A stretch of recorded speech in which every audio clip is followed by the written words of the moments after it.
fondement même de la quête intellectuelle et scientifique en Afrique sur la notion de Dieu, ça a été déjà de se dire une chose qui est extraordinaire. Hein. C'est-à-dire que si on a la biodiversité, c'est qu'il y a bien quelqu'un qui est à l'origine de l'apparition, de la gestation, de l'enfantement, de la création de cette biodiversité. Maintenant, la question c'est, est-ce qu'il y a eu plusieurs personnes, donc plusieurs êtres supérieurs, qui ont chacun créé un élément, c'est-à-dire est-ce qu'il y a eu un dieu pour les cocotiers, un dieu pour les manguiers, ou est-ce qu'il y a eu un seul être qui a conçu la totalité de la création? Et en faisant une analyse scientifique, ils se sont rendus compte qu'en fait, il y avait un seul être à l'origine de tout. Mais la nature de cet être, c'est que chaque fois qu'il a créé quelque chose, la chose a préexisté à son existence. Ça veut dire quoi? C'est-à-dire qu'on insiste beaucoup sur le fait que Dieu a créé l'homme. Mais ce n'est pas ça qui est important. L'homme a préexisté à lui-même.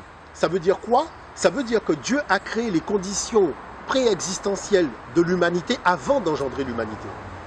Et c'est ça qui fait la particularité du discours sur Dieu dans le cadre de la cosmothéologie africaine. Donc tout de suite, non seulement ils voient qu'il y a un Dieu unique, ils disent que le soleil, c'est-à-dire la lumière, est la manifestation de la présence, c'est-à-dire ce n'est pas le Dieu, mais c'est sa manifestation. Or, il y a un seul soleil dans le ciel. Donc, deuxième information, on a Midou Netcher, c'est-à-dire les paroles de Dieu, puisque Netcher n'est pas au pluriel. Et troisièmement, on voit les rois qui sont dits Sarah, c'est-à-dire fils de Dieu, noter leur nom dans un cartouche, qui est le chêne, et on vous dit que le chêne représente l'univers. Donc c'est un cercle, d'accord? C'est un cercle. Et le nom du roi est inscrit au centre du cercle. Moi, je pose une question. Quand on fait un cercle, il y a combien de centres? C'est-à-dire combien de centres qu'il y a dans un cercle? Il n'y en a qu'un seul. Hein? Donc à partir de là, on voit bien que les choses sont scellées. C'est-à-dire que la notion d'un Dieu unique qu'ils ont appelé Wa, Wa c'est le chiffre 1 en mathématiques, quand on parle donc des Midou Netcher, donc de l'égyptien ancien. Wa, les anciens ont été jusqu'à appeler Dieu Wa, c'est-à-dire l'unique. Et quand ils ont dit dans les textes que votre Dieu est le Dieu unique, il n'y en a nul autre mis à part lui, c'est une information qu'on retrouve dans plusieurs textes sur papyrus, qu'on retrouve par exemple dans l'hymne d'Akhenaton qu'il a fait à Aton, donc c'est-à-dire la manifestation de la présence de Dieu qu'il a appelé Aton, mais qu'on va retrouver dans la Bible, dans Marc et qu'on va retrouver dans le Coran.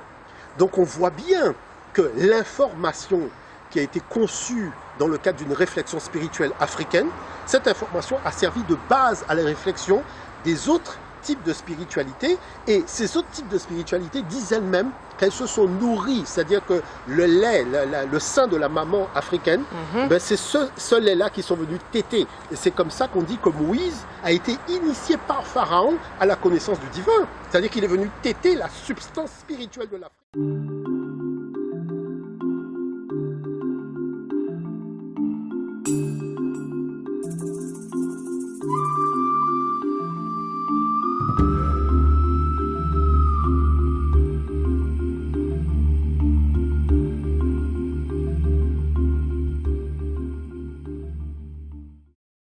C'est que si les anciens en Afrique ont inventé l'écriture, ils ont forcément donné un nom à ce qu'ils ont inventé.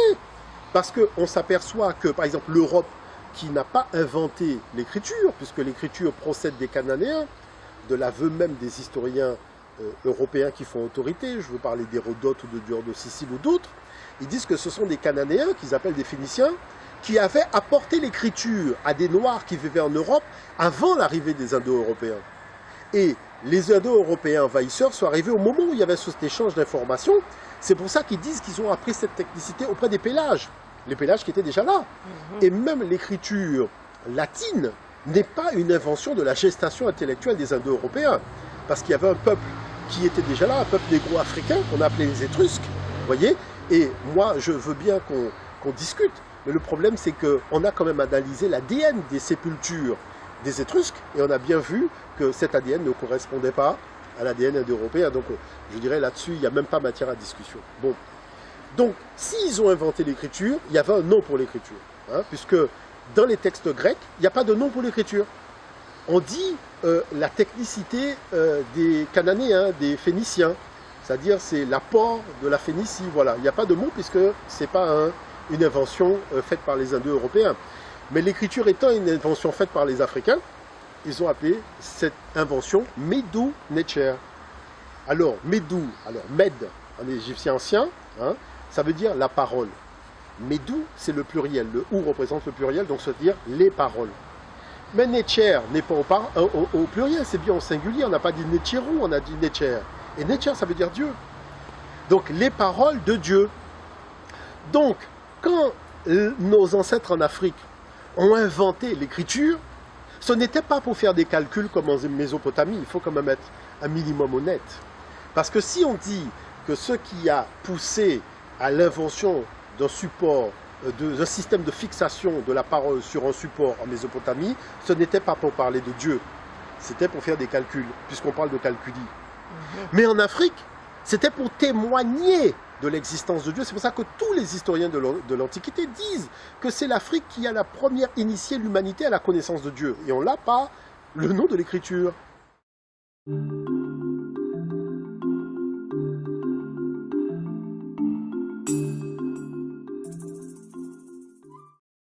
Voilà que les Grecs arrivent en Afrique et découvrent des textes sacrés sur papyrus, qui vont appeler Biblus. Parce qu'il y a quand même des choses extraordinaires. Tout le monde a un dictionnaire. Il y a ce qu'on appelle l'étymologie, donc les dictionnaires étymologiques. N'importe qui prend un dictionnaire d'étymologie, qui va regarder le mot Bible, la définition et l'étymologie du mot Bible, se retrouve transposé directement en Afrique avec la notion de texte sacré sur papyrus. Alors la chose c'est quoi? C'est-à-dire qu'on vous dit écorce de papyrus, c'est-à-dire Biblus, ça provient de l'utilisation des écorces de papyrus. Il faut arrêter de nous raconter des histoires. Le grec qui est arrivé en Afrique a bien vu que les papyrus servaient en fait à la confection du support. C'est pour ça qu'on appelle le support papyrus du nom de la plante.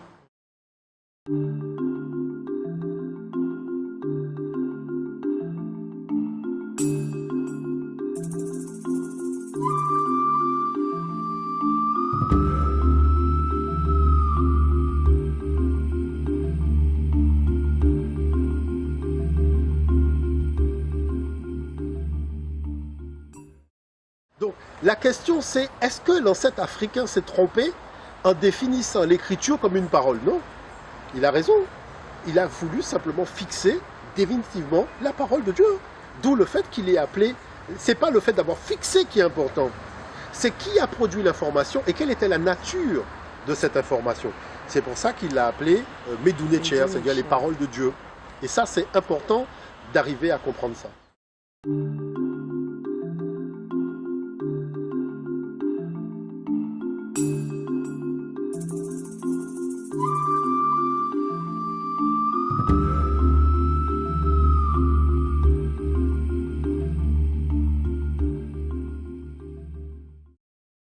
C'est-à-dire la gestion de la relation entre Dieu perçu comme l'infini et l'homme perçu comme le fini.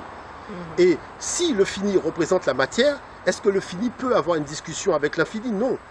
Donc il faut que la part qui représente l'infini dans l'homme, c'est-à-dire l'esprit, engage une relation avec, je dirais, l'infini qui est à l'origine de la création de tous les êtres. Et c'est cet infini qui est l'esprit de l'homme qui doit hériter de l'immortalité, c'est-à-dire de la vie éternelle, tandis que la dimension de la matière, elle est appelée à disparaître. Donc on voit bien que dans le discours théologique qui a été élaboré à l'époque en Afrique, il y avait un sens réel des choses qui servait d'inspiration aux hommes, puisqu'il n'y avait pas d'intégrisme religieux, il n'y avait pas toutes ces problématiques de conflit, et pourtant chaque temple avait sa dimension théologique qui était, je dirais, qui venait en fait tout simplement en complémentarité de la grande pensée théologique qui permettait de cerner Dieu, non pas dans ce qu'il était, dans un aspect particulier, mais dans la globalité de ses aspects.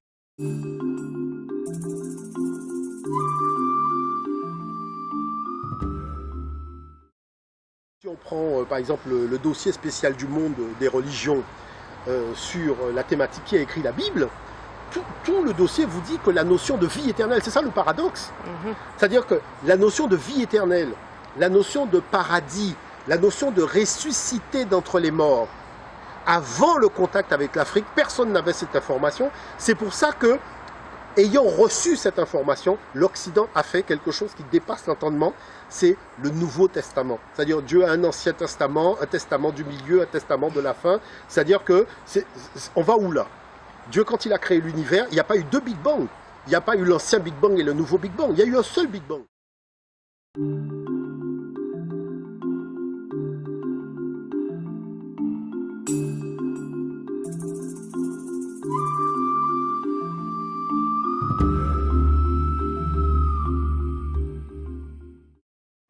En Occident, tout ce qui revêt de l'ordre de l'importance dans le cadre du fonctionnement de la société occidentale, l'oral prévaut sur l'écrit. C'est-à-dire quand un président prête serment, c'est verbalement, c'est-à-dire c'est sa parole qui l'engage. Quand on est dans le tribunal, c'est la parole qui engage. Quand on se marie à la mairie, c'est la parole qui engage. C'est-à-dire que l'Occident sait très bien que c'est la parole qui engage. La parole engage parce que tout le monde a bien entendu, c'est-à-dire on dit les choses devant témoin et la chose est censée venir du cœur.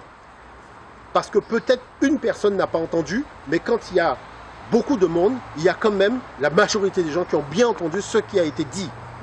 Et l'écrit ne vient que confirmer ce que la parole a dit. Donc, il fait que la parole a toujours eu la primauté sur l'écrit. Maintenant, ce qui concerne le débat de l'écrit en Afrique, toutes les civilisations africaines étaient dotées de l'écriture. Mais certaines ont gardé dans un cadre initiatique le système de fixation d'une information parlée. Et que quand les gens avaient le code de lecture, on le voit bien pour les hiéroglyphes, vous voyez des hiéroglyphes pour vous, ce sont des dessins. Mais quand vous avez le code de lecture, vous comprenez la phrase. Et c'est valable pour toutes les civilisations africaines. Vous voyez? Donc tout ça relève en fait d'une vision totalement colonialiste et impérialiste de l'histoire des pays du Sud, avec une chose qui est extraordinaire, c'est-à-dire un Occident qui n'a jamais généré quelque écriture que ce soit de toute son histoire. C'est-à-dire c'est celui qui a été dans l'oralité. Vous voyez une chose qui est extraordinaire, qui a reçu l'écriture de la part de l'Afrique. Et ses propres historiens reconnaissent que l'écriture est venue de l'Afrique. C'est celui-là qui vient nous raconter des histoires de la merde.